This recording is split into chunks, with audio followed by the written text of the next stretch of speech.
Hi, ladies and gentlemen. Due to technical problems, I just had the video to cut off, but that's part one, and we are now enacting part two. I hope that you'll listen to both of the part one and part two to get the full story. Let us continue. We're talking about nothing just happened. God is the CEO of education. He is the CEO of everything. So there's no reason for Meriwether and Baxter from this point to be pleading our case to the superintendent, the board, administrators, and the teachers, and the good old boys when I am going to plead my case to the CEO of heaven. That is as far as you can go. God is going to have to bring some changes and turn this thing around. Ladies and gentlemen, in your hometown as well as my hometown, you hear me say every week, the same thing that's going on in my hometown is going on in yours. Our salvation is not going to be in the superintendent, not going to be in the board of education, not going to be in the stakeholders in public education. Our salvation is going to be in the hands of God. That is the reason why they want to pull God out, and they have pulled him out of public education. And now we can't understand why a whole lot of these things are happening. We remove God. And so, ladies and gentlemen, listen, I'm going to plead my case to the Lord Almighty. It is daily that I pray and ask God to correct this wrong that has been done by so many people to hold down certain students. And keep in mind again, nothing just happened. There's a reason why things are happening. I just told you that in 1969, when the system was integrated, and I was among the first 12 that integrated the school, it just didn't happen that I went to Jackson High School and was among the first 12 that went. God was positioning me. Come on, listen to me. He was positioning me to be at the right place at the wrong time. Because, listen, it was the wrong time for people to be holding certain kids back, refusing to allow all schools to have the same resources, not allowing their children to end up having to go across the street to the predominant black school. And ladies and gentlemen, it was so bad in my hometown that $1 million was spent on an overpass that would put the white school and the black school so that they would be going back and forth across the campus. But at the same time, they spent hundreds of dollars, millions of dollars, making sure that they created a academy called Madison Academic so that it would be ran by them for their children, and that majority of the teachers would look like them. And now the majority of the teachers still look like them, teaching us in a 67% school system. So, ladies and gentlemen, listen, they created Madison Academic and pulled the most effective teachers out. And do you believe that it just happened? If Donald Trump was here, he would tell you that shit just doesn't happen. You hear people make that statement and they say, it just happened. No, it don't happen. Shit just does not happen. Everything happened for a reason. Stay with me. We're going further into this lesson. Ladies and gentlemen, I prepared this lesson well, and I want to make sure that we got it. So, ladies and gentlemen, during that time, that was a time that they began to meet in living rooms and what have you to create University School, Jackson Christian School, St. Mary, Northeast Academy. This is in my hometown. Church schools was created so that their sons and daughters would not have to attend school with what they said at that time was the colored people, and some of them used the N-word. Come on, let's keep it real today. But you got to remember, ladies and gentlemen, nothing just simply happens. Ladies and gentlemen, make sure that you pay special attention to this. Make sure you do put this down in your notes here. Watch this here. All things work for the good of those who love the Lord. The question is, do you love him? Now, what man meant for bad, God will turn it around and make it for our good.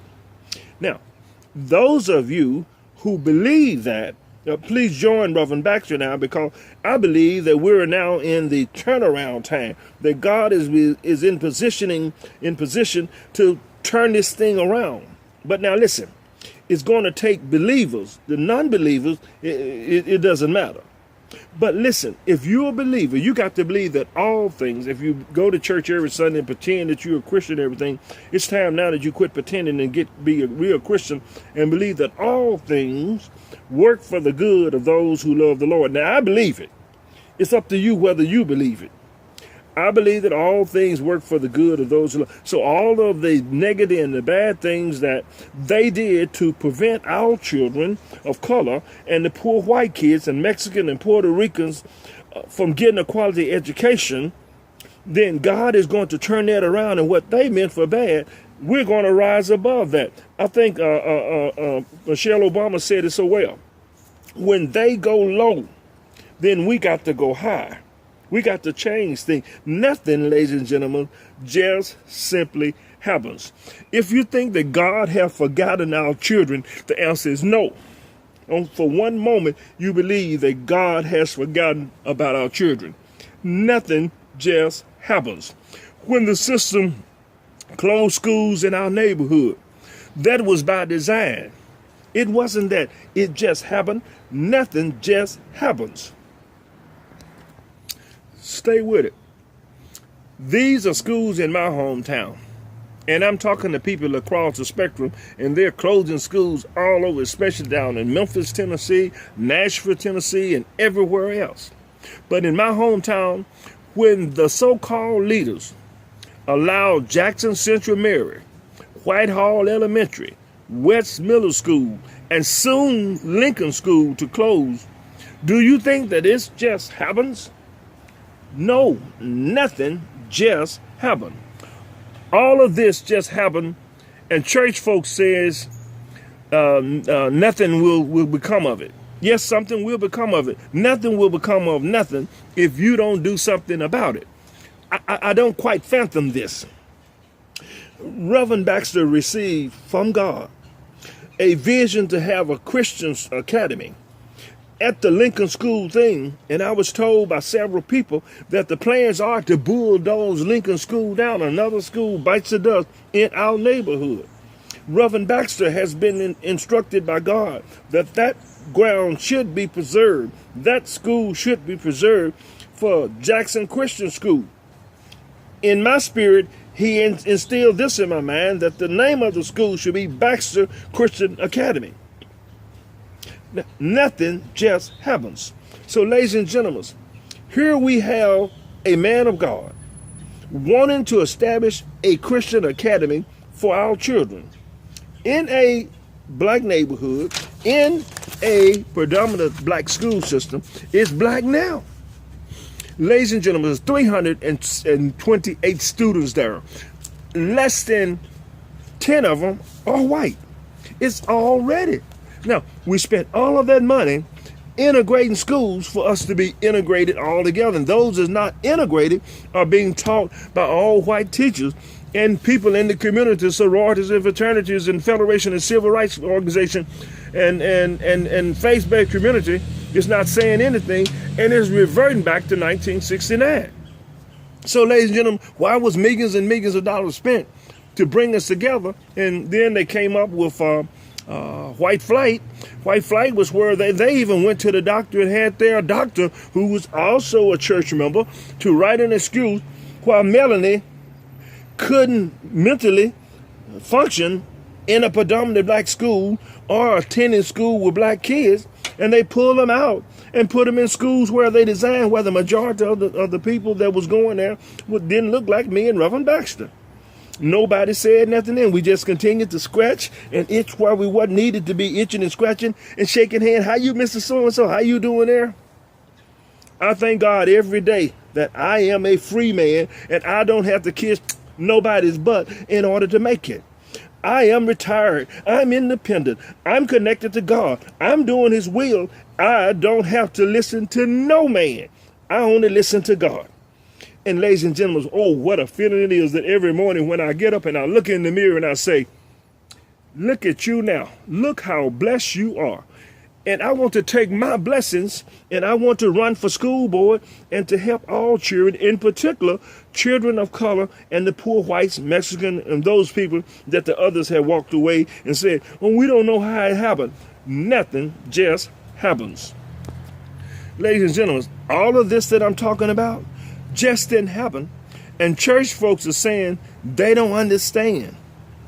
But if people are talking about going to heaven, and they are, then are you sure to think that you're going to heaven and you're mistreating someone? Say, what you do to the least of these, you've done it unto me. Whatsoever a man soweth, that shall he also reap. And some of you still believe it's going to go to heaven. Hell is going to be stacked with ministers. Hell is going to be stacked with the good old boys. Hell is going to be stacked with people who are hell our kids down. People who have been talking about Meriwether, talking about Baxter.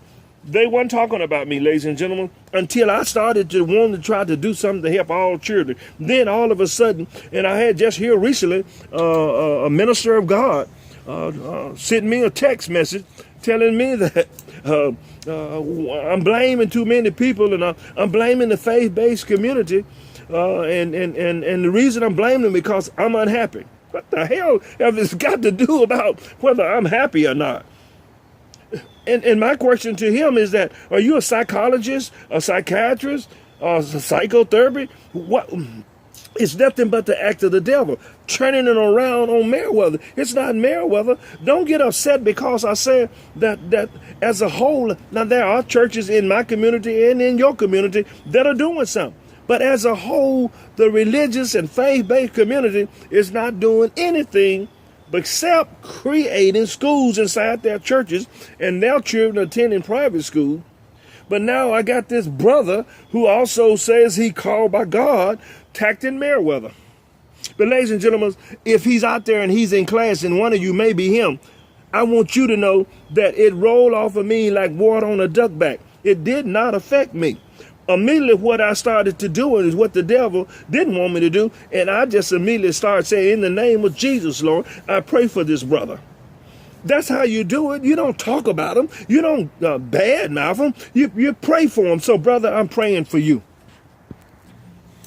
Listen, in my hometown and in your hometown, unitary status. Unitary status is when we was in court and there were certain guidelines that the powers that be and the good old boys and the people who didn't want to be with us had to do in order to satisfy the courts. So there was a plan in my hometown to get out from under court. And what they did in my hometown, they found our civil rights leader and got him to agree to pull us out, people of color, out of the courts and allow them to do away with unitary status so they can do whatever the hell they want to do. And that's exactly what they have done now. And then they came on, they built another program. You telling me that things just happened. Then they came along with a program called Vision 2020. Vision 2020, ladies and gentlemen, just the hell didn't happen. It was by design.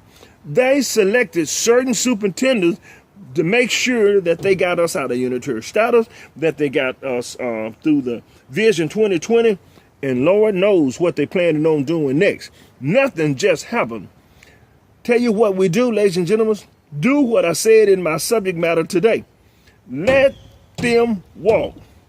Come with those who are trying to help your children.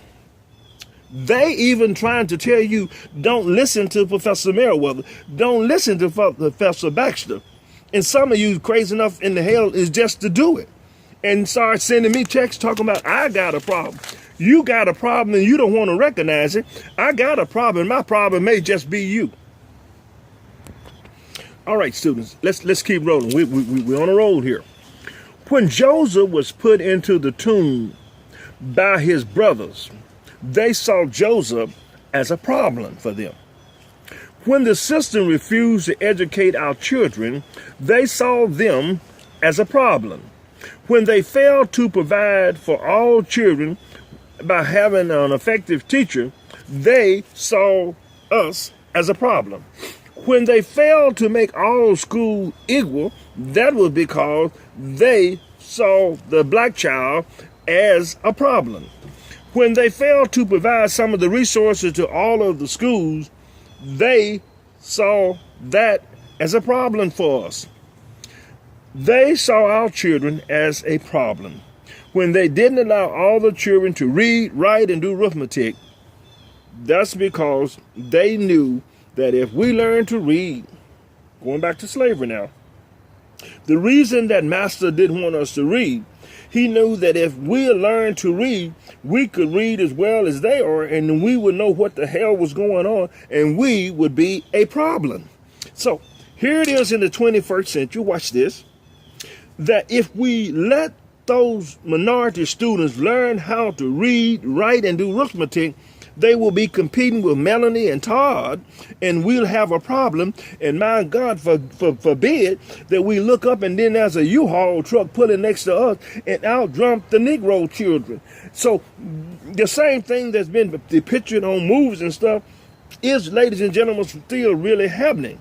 So we got to keep in mind from this subject today, nothing just happens. Now, if you will, class, say that one time with me. Nothing just happens. Our haters have a problem with our blessings. We as a people have been blessed. We have been pressed down long enough. That's the reason that the people who don't look like us had a real big problem when we pointed out in the Bible that Jesus was born around the Mediterranean, and all of the people around the Mediterranean Sea was of the similar complexion as myself. They did not want to hear that. But at the same time, in all of our black homes, we had pictures of Jesus hanging up, and Jesus was white with blonde hair, blue eyes. We didn't have a problem with that.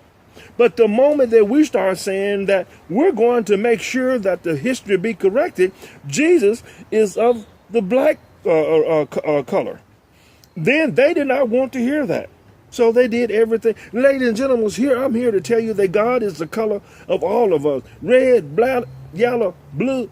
Well, we're not blue. Red, yellow, brown.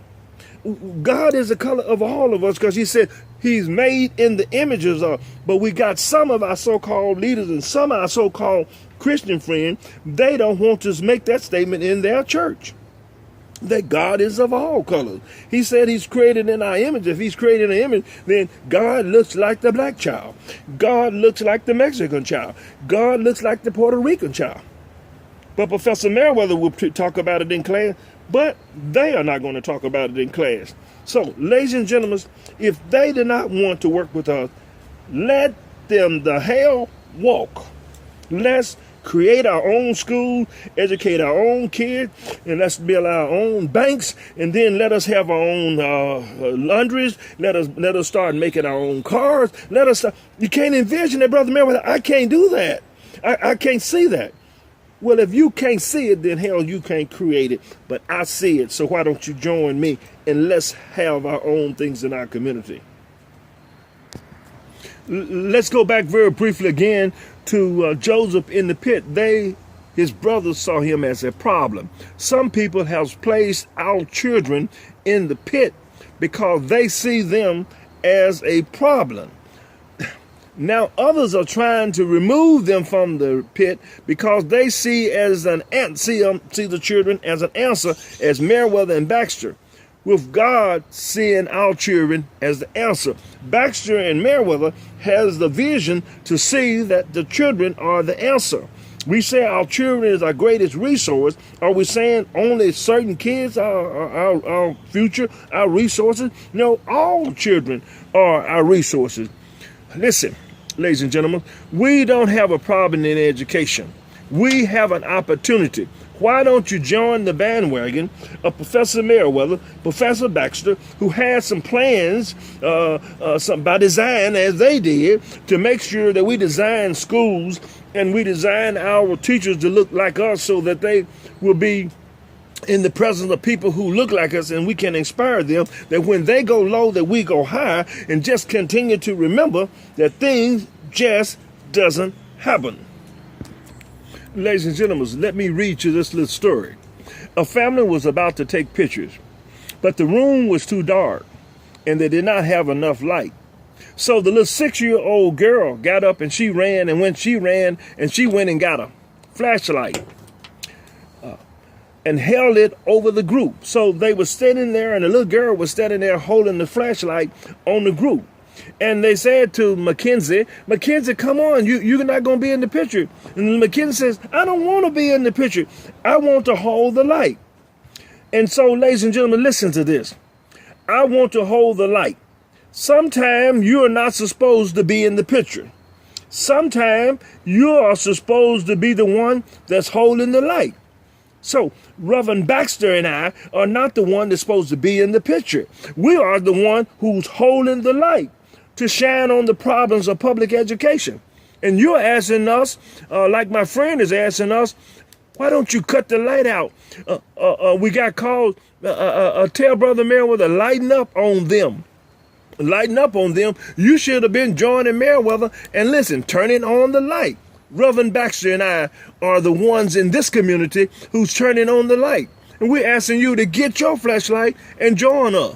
But Master have told you, bring him the flashlight so you can't turn the light on the problem. And you don't have no more sense in the say, yeah, sir. Ladies and gentlemen, Professor Meriwether, Professor Baxter is asking you, will you join us and help us to put the light on the problem of public education and to make sure that all children get a quality education? Will you join us? Can I count on you? You know my phone number. You know my email address. You know where I live. But you're sure in the hell quiet. Has Master asked you not to have an association with Professor Meriwether and Professor Baxter? And you'll be in church Sunday talking about, oh, I'm blessed. I'm better than blessed. Let me tell you what I need, ladies and gentlemen. I need some more warriors to ask God, God, make me an answer to the problem in public education, that all children are able to receive a quality education. Ladies and gentlemen, the Bible has given us many examples that how we are not the problem, that we can become the answer. Listen, Pharaoh sent for Joseph to come during the famine in Egypt. Pharaoh, who was holding the people back, like people are holding our children back from getting a quality education. And listen, he sent for Joseph. He didn't see Joseph as a problem. He saw Joseph as the answer. And ladies and gentlemen, why can't you join Reverend Baxter as he creates the Jackson Baxter Christian Academy, and Meriwether, who will be on the school board in the fall of 2018? Why can't you see us as an answer? Are you upset because you can't be on the board? Ladies and gentlemen, you've been in the picture for a long time. Reverend Baxter and I have been holding the light. And by us holding the light, they say, I see Reverend Baxter. I see Professor Meriwether. Well, where in the hell is the rest of his people?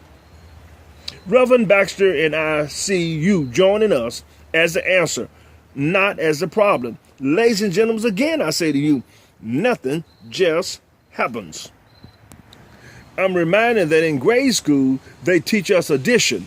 In addition, they teach us to look for the answer. In high school, they teach us in algebra. In algebra, they learn to teach us to look for the problem. So, ladies and gentlemen, since I graduated from high school and I took algebra, I'm looking at the problem, but I don't like the problem. What I want to do is I want to be an answer to the problem, and I want you to help me to be an answer for the problem. We need to ask God to make us an answer to the problem in public education.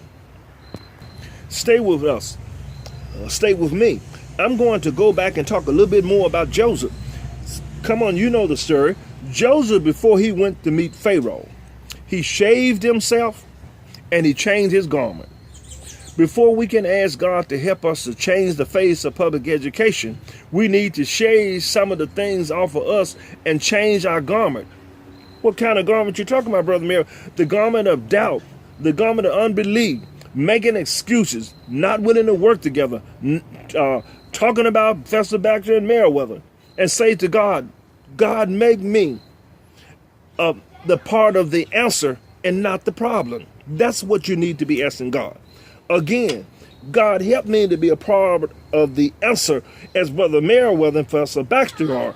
Let us join them. Help me to be a part of the answer and not a part of the problem by doing nothing, because Master don't want us to do anything.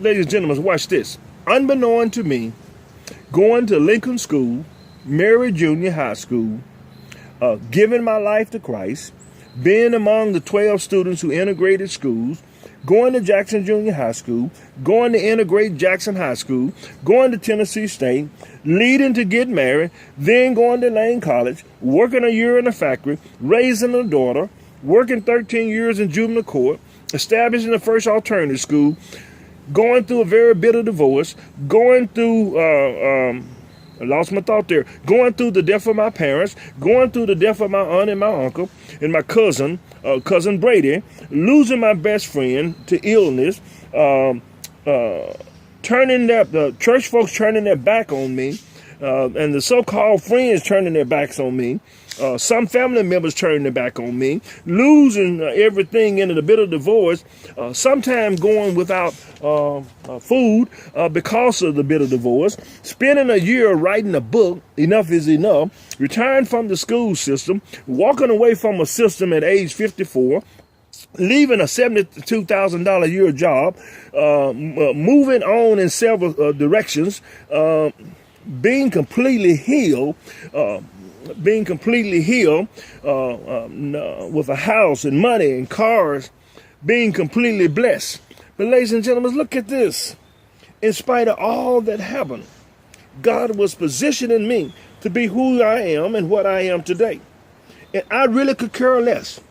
If you don't want to join me, guess what? I'm like Donald Trump. I don't want the hell to have you.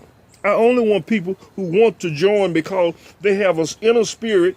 They love the Lord. And the Lord says that all people are important to him and they want to join us. We're looking for people who want to be a part of the solution, not a part of the problem. So, ladies and gentlemen, listen to this. I just kept on praying. I just kept on, and Lord has blessed me. Now I'm a free man. I don't have to worry about where I live. I eat actually more than I can eat. I'm no longer having to go through the hunger spell. He put me in a wilderness experience while that I could be able to look at a child and say, I know what it is to be hungry. I once was hungry. When he put me in a thing where I lost a lot and I lost my home in the divorce, I can say to the person, I know what it is to nearly be homeless. And so he allowed that to happen. I know what it is to wake up and not have money to do this. He positioned me. And now, ladies and gentlemen, as Arnold Schwarzenegger, if I said his name right, you know what I'm saying.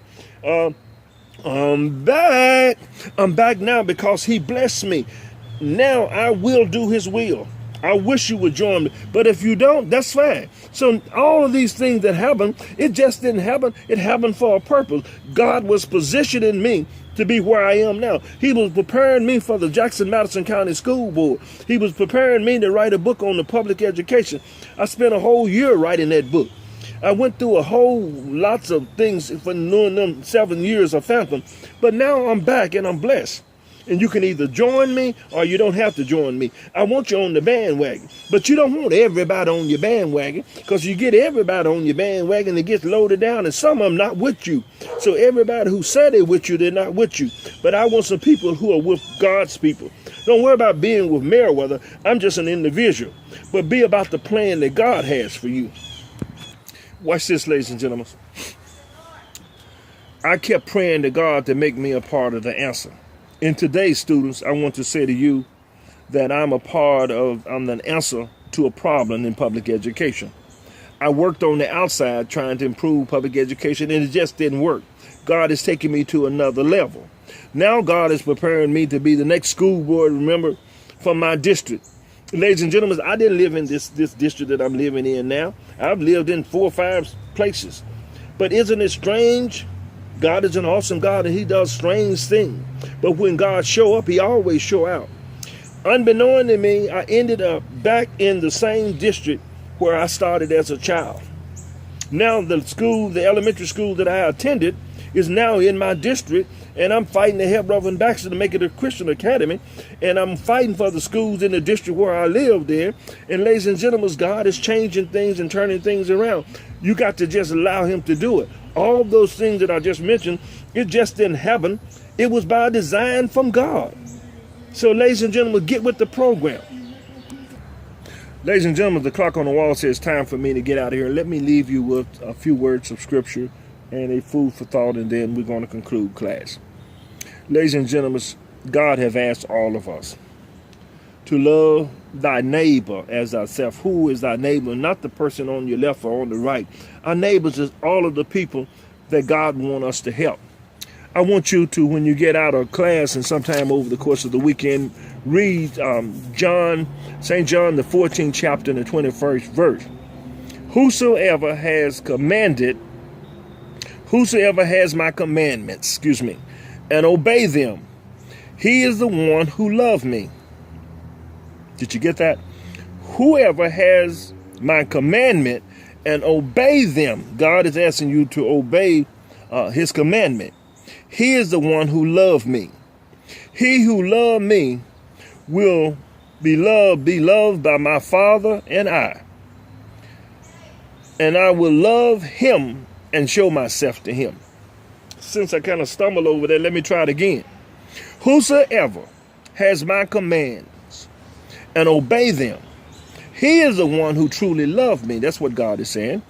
He who loved me will be loved by my Father, and I too will love him and show myself to him. A lot of the students will not be shown God's love because they are faking and phonish and got the feet on certain people, looking down on certain people. The only time you should look down on a man is when you what? Pulling them up. So ladies and gentlemen, nothing just happened. But I want to conclude by saying this is my season, because I've been praying to the Lord to give me an answer of how to help all of the children. Now he has found favor in me. Jot this down, students. I want you to read for your homework Deuteronomy, the 31st chapter, the 6th verse. Jeremiah, the 29th chapter, and the 1st verse. I want you to read that for homework. Let me do 2 more things and we out of here. Listen to this. But if anyone has the world good and see his brother in need, yet closes his heart against him. That's what a lot of the so-called leaders in our communities, churchgoers, ministerial, sororities and fraternities, federation, city council, county commissioners. But if anyone has the world's goods and see his brother in need, our children is in need, yet closes his heart against him, how does God love abide in him? Let the little children come. Let us not love in words and talk, but in deeds and in truth. That's 1 John chapter 3, 17 through 18. My last comment to you is, if there are 365 days in a year, you got 365 opportunities to join Reverend Baxter and Meriwether on the journey to improve public education. Ladies and gentlemen, that concludes class. It's been my desire to bring it to you. Hope that you got it. If you haven't, shame on you. If you got it but you don't want to hold on to it, shame on you. But I'm your host, Marsh Meriwether, the author of Enough is Enough. Public education has spiraled out of control, and the host of Straight Talk in room 503. Ladies and gentlemen, until the Lord see fit to bring us back together in this class in another week, take care of it, have a fantastic week. And just remember, God loves you, so do Professor Meriwether. Take care, ladies and gentlemen.